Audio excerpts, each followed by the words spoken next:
Hindi po siya pulis.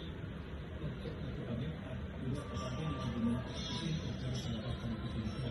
Yan lang sa pagkakas namin. Princess! Naman po, nakapakita na hindi siya pulis. Kasi kung pulis yung pulis, dapat mula kasi ng presinto kung talagang totoo may problema po sa papeles. Pero kung nasa labas, Ay, pabukas ako! sabi niya ang pulis, kahit sino naman po, pwede bumili lang din sa kanilang klaro, matubal sa klaro, kasuotin ng pulis, pati, diba? Kasi mga sila Rafi, mga Sam! Marami. pero kasama ulit po sila sa nang contract po sa akin sa